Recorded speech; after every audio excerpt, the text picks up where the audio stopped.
Bonjour, bonjour mes bien-aimés, moi c'est votre frère, c'est votre ami le pasteur Willy dans ce programme intitulé Chaque lundi avec le pasteur Willy.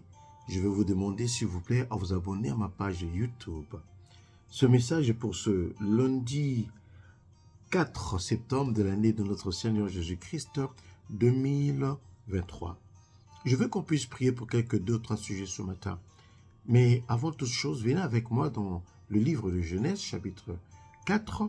Je vais lire le verset 25 et le verset 26. La Bible dit que Adam connut encore sa femme, elle enfanta un fils et l'appela du nom de Seth. Car, dit-elle, Dieu m'a donné un autre fils à la place d'Abel que Caïn a tué. 26. Seth eut aussi un fils et il l'appela du nom d'Énoch.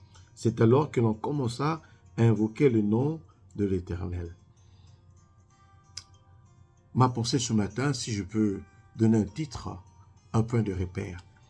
La Bible nous amène à voir que Dieu donna encore un fils à Adam et Ève. Et la Bible dit que Ève appela l'enfant Seth. Car, dit-elle, Dieu m'a donné un autre fils à la place d'Abel que Caïn a tué. Ce n'était pas Adam qui avait donné le nom.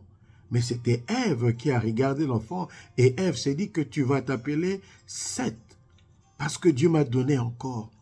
Je vais te dire ceci, peut-être le douleur de ton cœur, même ton mari ne peut pas peut-être comprendre, même tes amis, tes parents, ta famille, ton pasteur ne peut pas peut-être comprendre, mais Dieu connaît, alléluia, il connaît. Et elle dit que Dieu m'a donné encore. Nous avons un Dieu qui sait comment donner encore. Tu as perdu la joie, il sait comment ramener la joie. Tu as perdu l'espoir, il sait comment ramener l'espoir. C'est un Dieu qui sait faire encore. Et je te dis que crois-moi, Dieu a encore des choses à faire pour toi, ta famille, pour tes activités, ton église, tes affaires. Il en a encore. Et des très grandes choses. Mais un point capital ici, mes frères et mes sœurs, la Bible dit que, dans le verset 26, c'était alors que l'on commença à invoquer le nom de l'Éternel. Quand est-ce qu'ils ont commencé à invoquer le nom de l'Éternel? C'est lorsque Dieu avait donné un fils à Adam et Ève. Ce fils a aussi donné un enfant. C'est alors que les gens ont commencé à invoquer le nom de l'Éternel. Ma prière est que Dieu puisse faire quelque chose dans ta vie.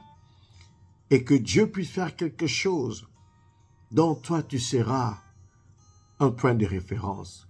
Lorsqu'on va dire, comme dans ce contexte, quand est-ce que les gens commençaient à invoquer le nom de l'Éternel, la Bible dit, c'était à la naissance de Seth, c'était à la naissance du petit-fils d'Adam et Ève. C'est alors que le peuple commença à invoquer l'Éternel. Dieu peut faire quelque chose dans ta vie et tu peux devenir un point de repère. C'est ça ma prière pour toi, c'est ça ma prière pour ta famille, c'est ça ma prière pour ta nation. Dieu peut le faire. Dieu peut le faire. Il peut agir, il peut rétablir, il peut élever, il peut détruire ce qui doit être détruit. Et lorsque les gens vont commencer à faire quelque chose, on va dire, quand est-ce que cela a commencé? Quand est-ce qu'il a donné sa vie? Quand est-ce qu'il a fait de telles choses? C'est lorsque telle chose est opérée dans ta vie. Par la grâce de Dieu, tu peux devenir un peu de repère. Mais ce n'est pas toi, c'est les actions de Dieu, ce sont les actes de Dieu. Et ma prière pour toi, ta famille, ton foyer, tes activités, que Dieu agisse, que des grandes choses se passent et que vous puissiez devenir un point de repère.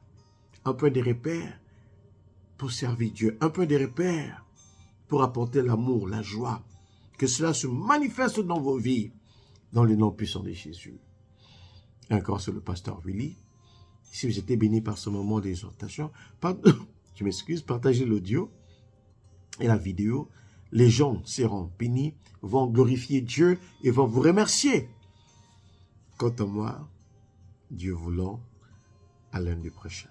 Mais attends, tu peux devenir un point de repère. Restez bénis au nom de Jésus.